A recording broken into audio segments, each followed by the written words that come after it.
Everybody, welcome to the channel. If you haven't been here before, I cover a lot to do with Philogix PBR Painter Pro, which is a full paint system that literally knocks the pants off of Substance Painter. And it's an add-on, and you can get it in the Blender Market. I'll have a link below. Also, we're going to go over the new UV unwrapping nodes that have been added recently to Blender, and you can change the margin of this, and you could do a live unwrap inside of the 3D viewport. And like I said, you can modify the margins, the spacing between them. It literally does a live unwrap and packs everything in the 3D viewport. Even though this looks two-dimensional, I looked over the notes, it's not actually two-dimensional, but it is the exact same thing as power-wise and a little bit more handy and quicker than the actual UV unwrapping workspace. And it does the same thing as the unwrap and the pack islands over here. So anyways, without further delays, let's get started. We'll make something simple and have a little fun doing it. Alright, so I'm just going to do something very simple. Dropping in a UV sphere. I'll shade it smooth. I'll do a subdivision surface. I'll just go one level. I'll apply it, get rid of it. And in the end panel here, I've got Philogix PBR Painter Pro. And all you really got to do is click a new shader, and it's going to give you a metalness workflow and or a specular workflow. Whereas the metallic, has it derives everything from a base color, and the specular from the specular map. So this is more like geared towards games and things like that. And then the metallic, not so much. It's more of a standard workflow and something you'll find in Blender a lot, but the end results can be the same. I'm going to go with metallic. I'm going to add an emission because I can choose my channels. I definitely want height. I'll click OK. I'll come down to baking. Set this to something pretty easy like 1024. You've got a margin here, which will allow you to have a better UV pack at the end, and it'll help fill those empty spaces. It kind of like dilates the borders, right? Okay, so then quality, that's a big one, and it's going to slow down the PC quite a bit the higher you go. I can stick with something like 2 to 4. It's more than good enough. And then I can go to GPU compute. This is not going to be a full tutorial, by the way. I've got a ton of those on my channel, and I've even got a much longer one to go over the metalness and the specular workflow in high detail. Go check that out. Then I'm just going to go ahead, click bake, close this, pull down my paint layer. It'll show my bake, and I'll join you right after it's done. All right, so that took like 30 seconds. Not too bad. Kind of slow in my opinion, but 30 seconds isn't too bad. So what we could do is go ahead and add a base to this. Now I have custom smart materials here, or rather the kind of like presets, if you will. So they're not necessarily custom, but they can be customized and they can be saved. You could save brushes, you could save textures. It's really cool. Then I've got custom layers where I can just drop in, say, a color, make it green, blue. See, something a little easier on the eyes. Well, orange really isn't, but we'll bring it down to like a brown. Then I can come to the metalist channel. By the way, though, you can label all these. Very smart to label them. And I'm going to do this like fairly quickly. So this is, like I said, not a full tutorial. I'm going to go to the aluminum. I don't know why I always gravitate towards the aluminum. I really love the aluminum. And you see this base color of the aluminum is not set, but I did set it with my base layer. Super cool. So now under metallic, I can drop in custom layer, and this is just going to drop in a basic color, right? So now I can actually control my metallic. I'll go ahead and do the roughness,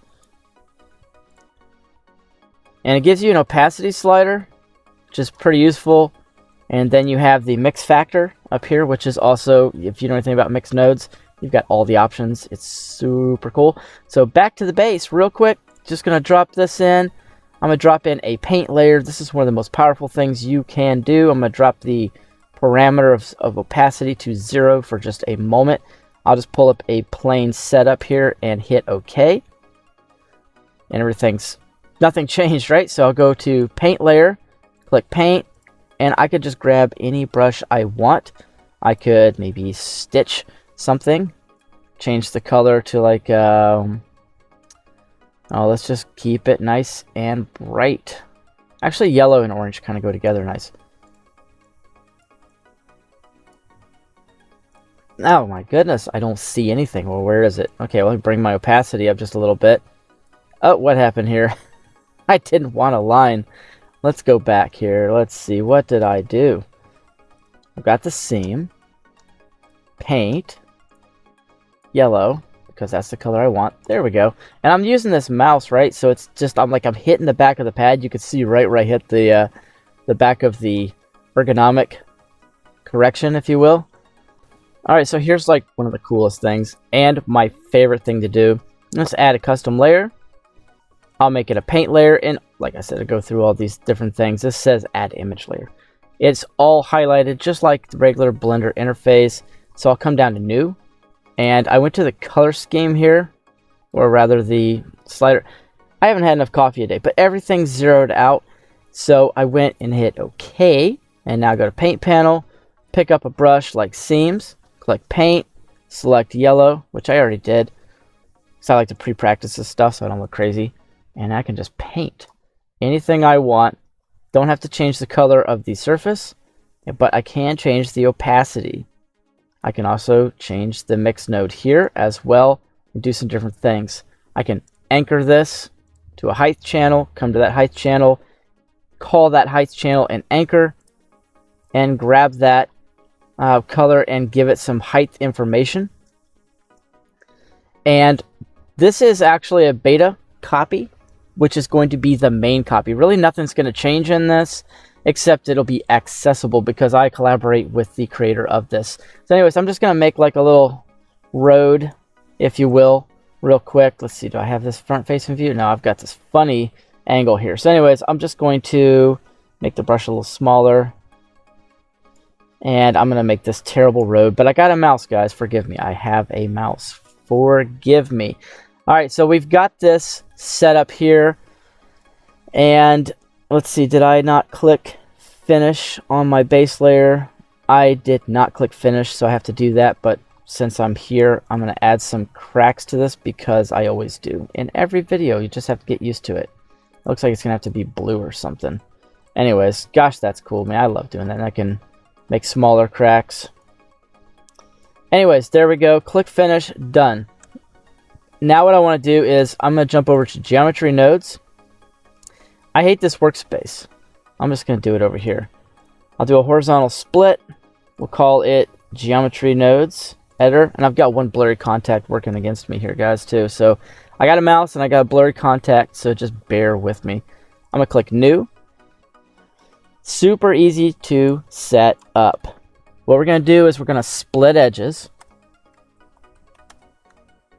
So throw in a split edges, and this is going to break up like the seam, if you will. This is going to be your seams because the UV nodes automatically create the seams. They don't look for flags in the geometry anymore, and that is official from the actual Blender website, and that is also from, what is it, B3D? You know, our Blender conference guy, our favorite guy. You know, the guy that always says, Excelente in the Blender Live. Anyways, he's a really good guy. Always highest appreciation for a guy who's going to get on, and I know that he knows a lot, like way more than I know. But he gets on live, man. He just goes for it. He's got a lot of guts. So, okay, so UV nodes, 2 of them. Shift A, you have a UV section. You've got UV unwrap. Shift A, UV pack islands. This UV will go to this UV. This is the standard setup. This is like how it's going to work. You've got some other things on here, like the margins for both.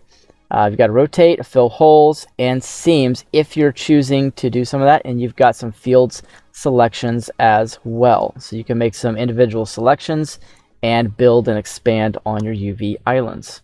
And also understand the operators inside of the Philogix are also packing the islands with the margins, so it's all going to work together. And as far as I know, it should read that information as well. So technically, I've got two controls over that.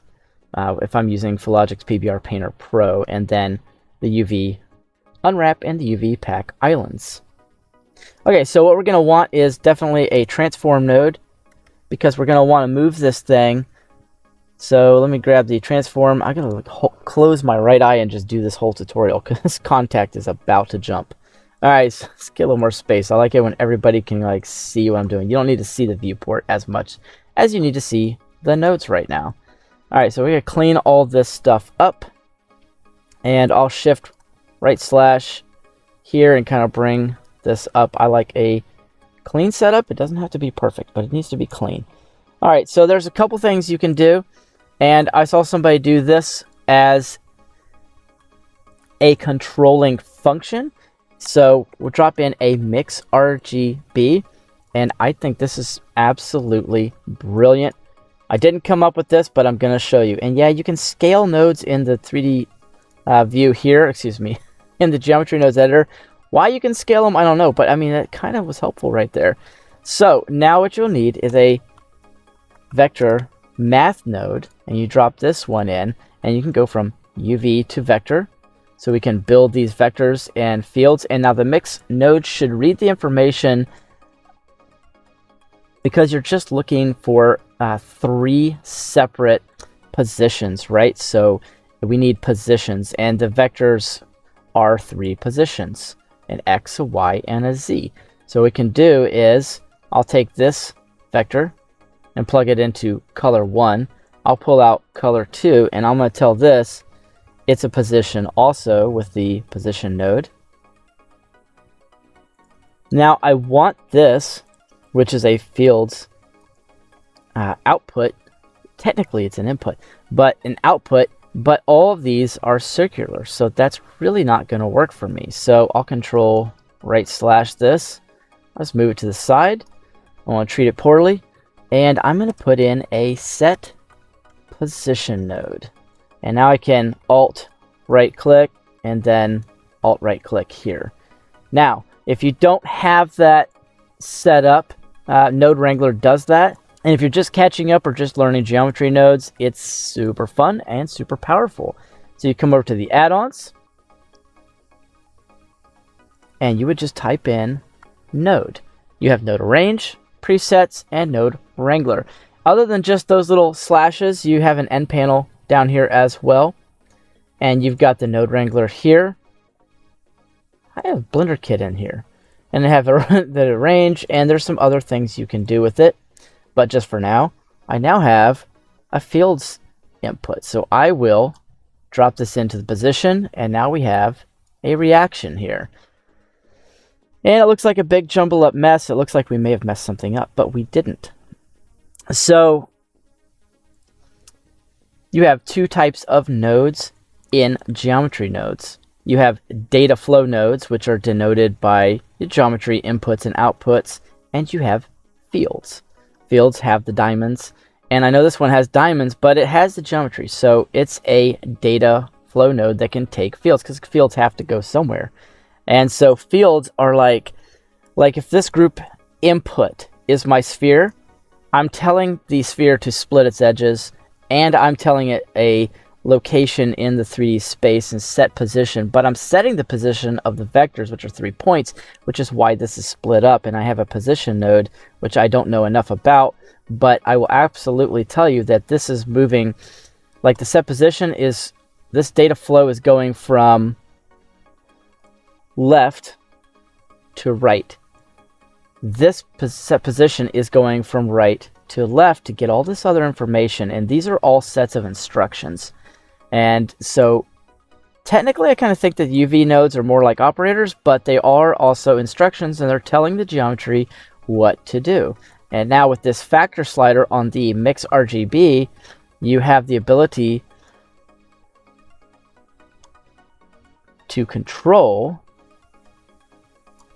your packed islands. And I think this is super cool, because now you can see the actual unwrap and the margin set between it. So let's do something.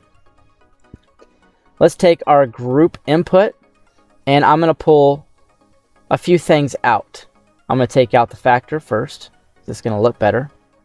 I'll pull out both margins and plug them in to the input. And if you look over here and go to the geometry nodes, excuse me, and the modifier tab, you'll see that we're having some inputs here that are going to give us some factor control. I can also take the offset out. Now I can actually, well, technically get rid of that if I wanted to. And now I've got this island, but I still can't like see my mesh. So if I go to the factor, I can see it, but now it looks all crazy. It almost looks low poly, and I don't want that. So what I can do is I can move this ever so slightly, and I'm getting a little bit of lag here. I can move this ever so slightly with the offset on the x-axis, and inside of geometry nodes, all I have to do is put in a join geometry right here. Bring the original geometry in. Boom. Go back over to my layout, and now I have my original setup. So if I want to see what's going on, now I've got this, and I'll hit 7 for the top view. So now I have my model textured, layered, unwrapped, and packed. And so now, if I was to actually change something on said mesh, excuse me, I'm trying to make everybody dizzy with the helicopter view there.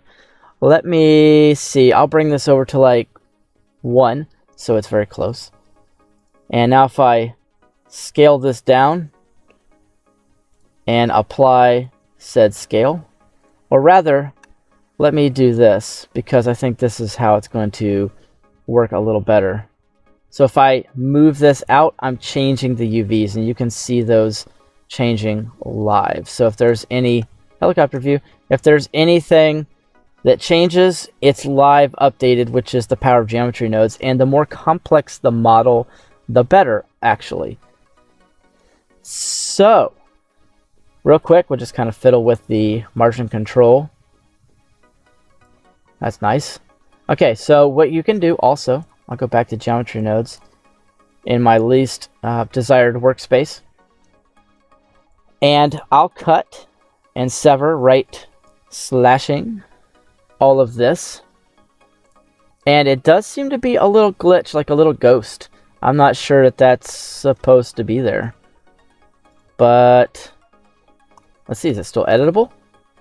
Okay, that's interesting. So what I want to do though is go to a mesh primitive. Actually, no, I don't want to do that. And it just appears in object mode. So I'm going to Shift A, drop in a Suzanne, shade it smooth, subdivide it, add 2, apply, and now I've got the Suzanne. So I want to go back to my sphere, drag the Suzanne in, and I can plug in this geometry instead. And it's going to take a second. Hopefully it doesn't crash, because it's reading a ton of information.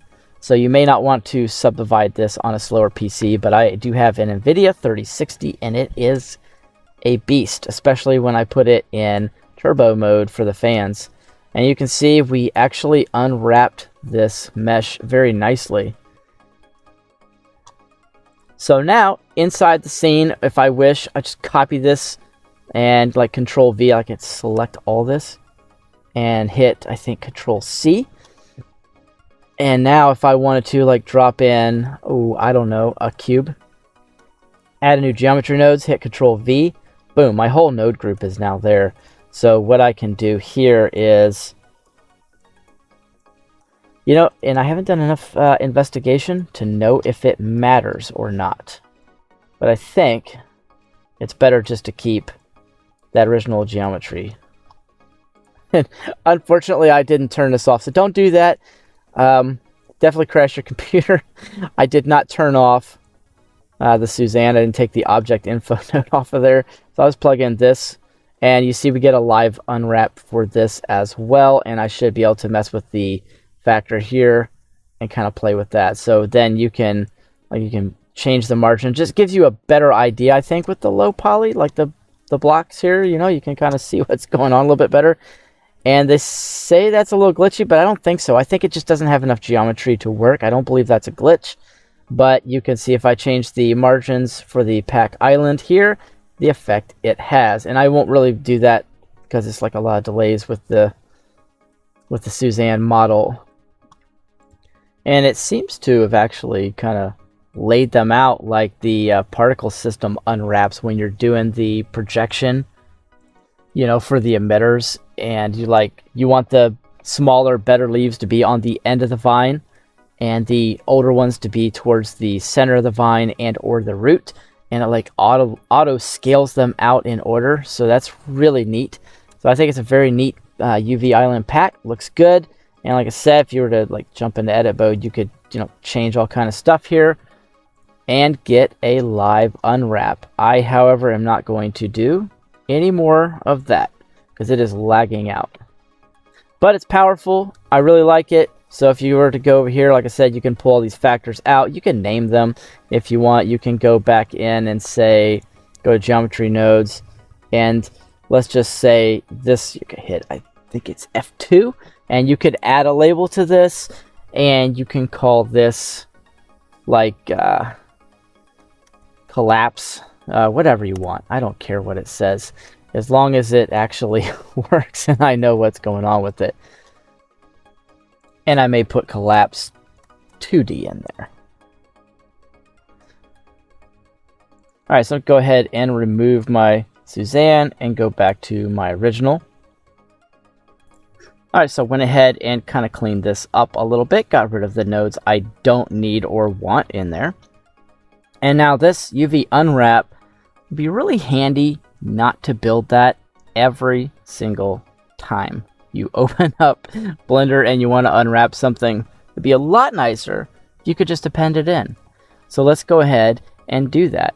So right now, for this exact file that contains this node group that I've renamed, I'm going to Control S and save this. Well, actually, let's save as. I'm going to rename it because I always put like this generic setup, but I will call this, try to delete my period there, but whatever, it'll automatically put it back.